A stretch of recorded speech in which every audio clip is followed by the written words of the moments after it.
भुवनेश्वर आज जलसंपद विभाग तरफ चापयुक्त पाइप आधारित जलसेचन प्रक्रिया अपनावा गोष्ठी सचेतनता और प्रस्तुति विषय में एक दिवसीय आलोचना चक्र लोकसेवा भवन स्थित कन्वेन्शन सेंटर में आयोजित हो कृषि क्षेत्र में जलर सठिक व्यवहार जलसेचन क्षमता वृद्धि और ग्राम्य स्तर में कृषकों आय वृद्धि उपर आलोचना निमंते अंतर्जातीय और राष्ट्रीय संगठन राज्य प्रमुख शिक्षानुष्ठान उपखंड और जिलास्तरीय पानी पंचायत पक्षर तृणमूल सदस्य विभिन्न जिलार श्रेष्ठ कृषक मान सहयोग और अनुभव विनिमय निमंते यह एक प्रकृष्ट मंच प्रदान करथिला। जलसंपद विभाग प्रमुख शासन सचिव श्रीमती शुभा शर्मा गोष्ठीगत सहभागिता जनसाधारण सहभागिता उपर अधिक गुरुत्व दे चापयुक्त पाइप आधारित जलसेचन प्रणाली को लोकप्रिय करने को परामर्श देते। यह माध्यम पानीर अपचय ह्रास समान भाव में जल वितरण और फसल उत्पादन में स्थायी वृद्धि सुनिश्चित होबार आशा प्रकाश करथिले। आंतर्जातीय जल परिचालन प्रतिष्ठान भारतीय प्रतिनिधि डॉक्टर आलोक शिक्का आवासी माध्यम जोगदे जल परिचालन में विश्वस्तरीय अनुभव वर्णना करने सह चापयुक्त पाइप आधारित जलसेचन प्रक्रिया माध्यम कृषक मान जल दक्ष कृषि पद्धति विषय उपस्थित कृषक बंधु मान जणाई।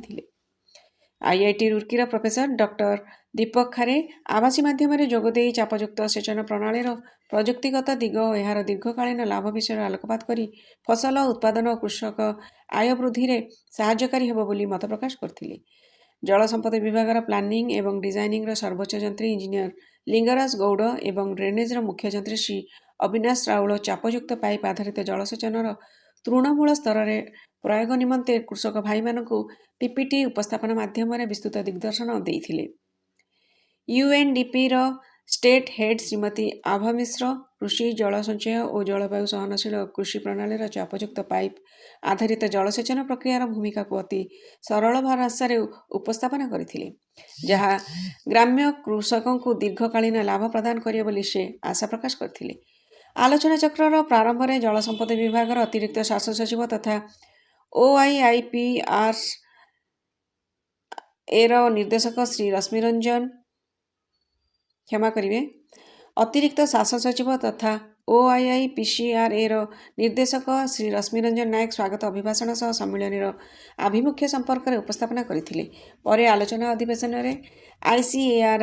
प्रमुख वैज्ञानिक डॉक्टर आरके पंडा आईसीएआरडीए प्रमुख वैज्ञानिक डॉक्टर किशोर बेहरा शिवार प्रधान वैज्ञानिक डॉक्टर प्रवीण झाकर और एनआईटी राउरकेलार प्रोफेसर डॉक्टर रत्नाकर स्वयं अंशग्रहण कर विभिन्न जिलूर आसिथिबा कृषक प्रतिनिधि माने चापयुक्त पाइप आधारित जलसेचन प्रक्रिया संपर्कित निज निज व्यावहारिक अनुभव बांटी सेमानक विभिन्न जिलूर आसिथिबा श्रेष्ठ कृषक और पानी पंचायतर सभापति और संपादक मानक विभिन्न प्रश्नर उत्तर रखिले। यह आलोचना चक्र में जलसंपद विभाग अतिरिक्त शासन सचिव तथा ओएलआईसी परिचालना निर्देशिका मानसी निम्बाल समेत अन्य वरिष्ठ अधिकारी और मुख्य जंत्री प्रमुख समृद्ध ओडिशार रजत महापात्र रिपोर्ट।